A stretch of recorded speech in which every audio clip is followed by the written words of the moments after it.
I want to begin today with a very simple but very serious question.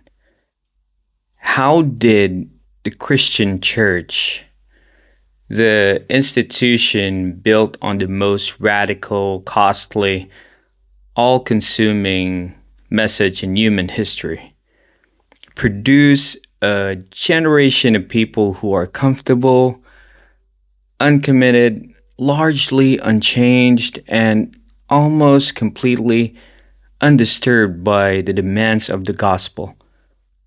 How did we get here? And more importantly, are you one of them?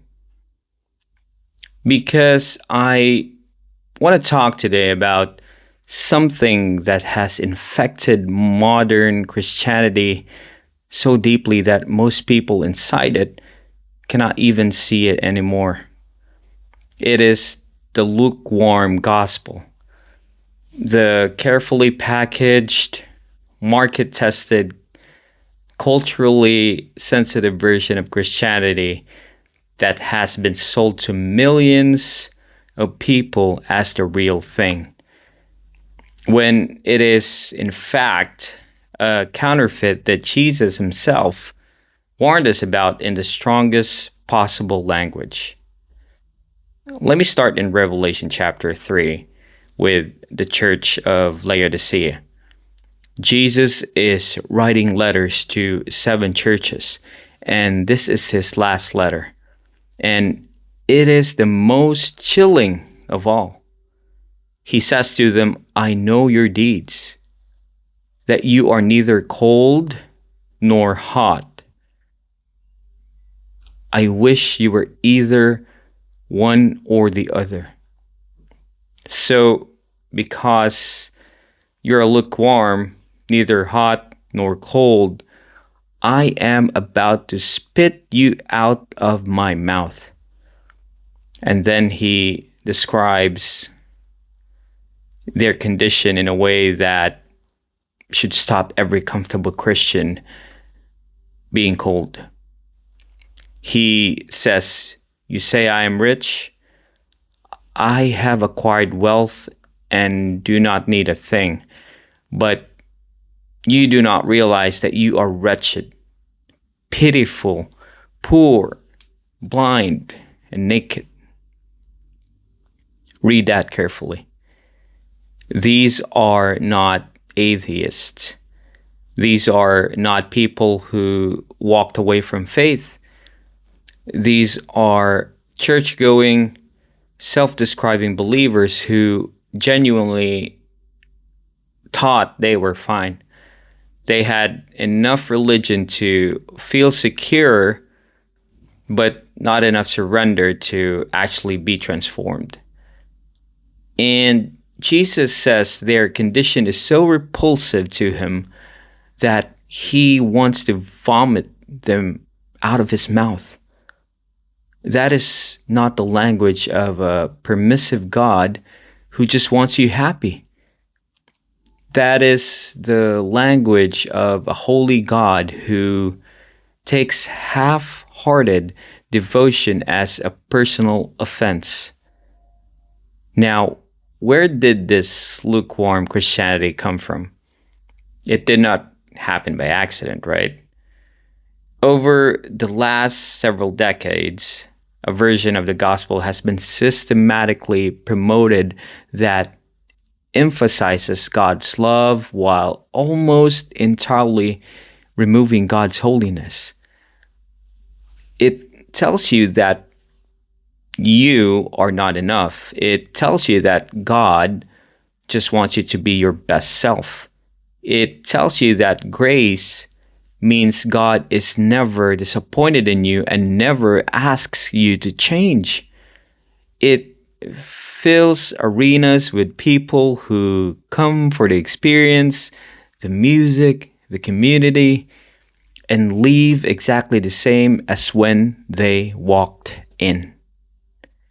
Week after week, year after year, unchanged.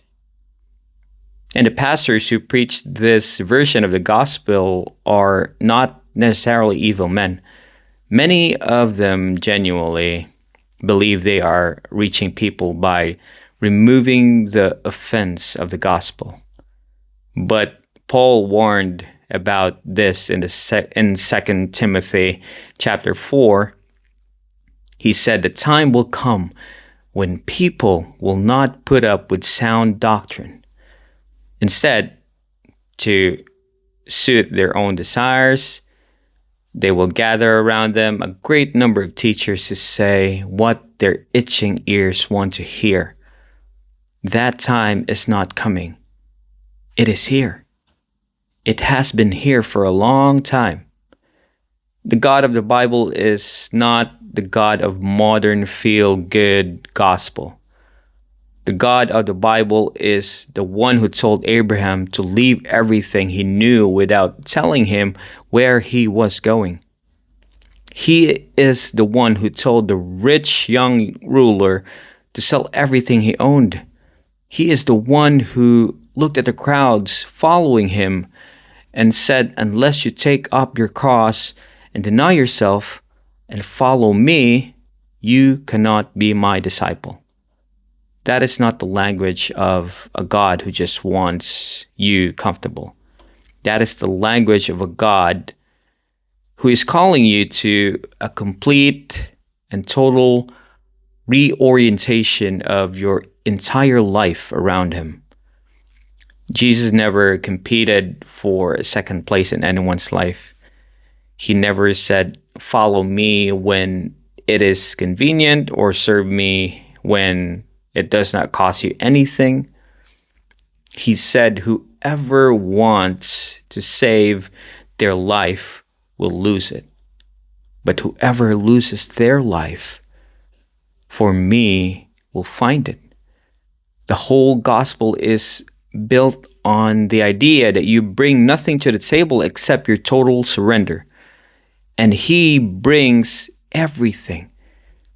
But that exchange requires an actual surrender, not just a morning attendance record when you go to church on Saturday. Now, I want to speak to someone who has been in church their whole life and is sitting with an uncomfortable feeling right now. Maybe you have all the right answers. You know the books of the Bible, you know the worship songs, you serve on the team, you tithe, but somewhere underneath all of that activity is a life that looks remarkably similar to the people around you who do not go to church at all. The same compromises, the same priorities, the same entertainment, the same habits, the same relationship with your phone and your time and your money. And the reason it feels uncomfortable when I say that is not because I am being too harsh. It is because the Holy Spirit has been trying to say it to you for a long time, and you have been filling the silence with activity so you would not have to hear it. Lukewarm Christianity is not a minor issue. It is not a personality difference or a maturity level. According to Jesus in Revelation 3, it is a condition that puts you in the most dangerous spiritual position possible. At least a person who walks away from God knows they have walked away. But the lukewarm person is the most deceived of all because their religion has given them just enough to feel secure while keeping them far enough from full surrender to never be truly changed. So, what does God actually want from you? Well, He wants what He has always wanted. Not your attendance, not your performance, not your religious resume. He wants your heart. Fully, completely, without reservation. He wants the parts of your life you have kept back from Him. the relationship you have not surrendered, the ambition you have not laid down, the habit you keep returning to, the area of your life where you have told God, this one is mine. He is asking for that specific thing, because a God who accepts whatever percentage of you that you're comfortable giving is not the God of the Bible. He is an idol you have constructed to avoid the full cost of discipleship. Let me close with this.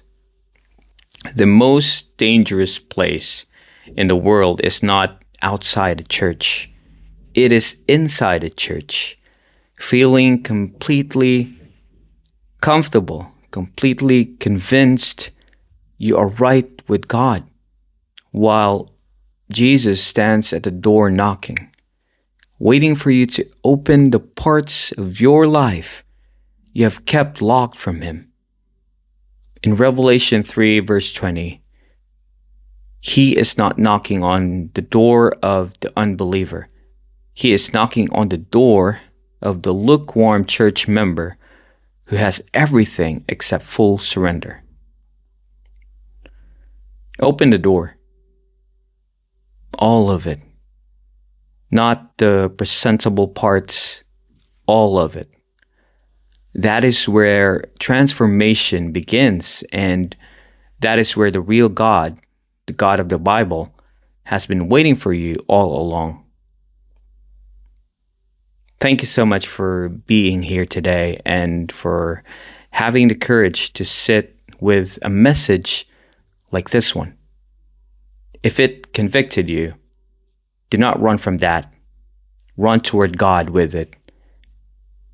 Please subscribe, leave a comment below, and share this with someone whose faith needs this honest confrontation right now. I'll see you next week, and I'll see you in the rest. God bless.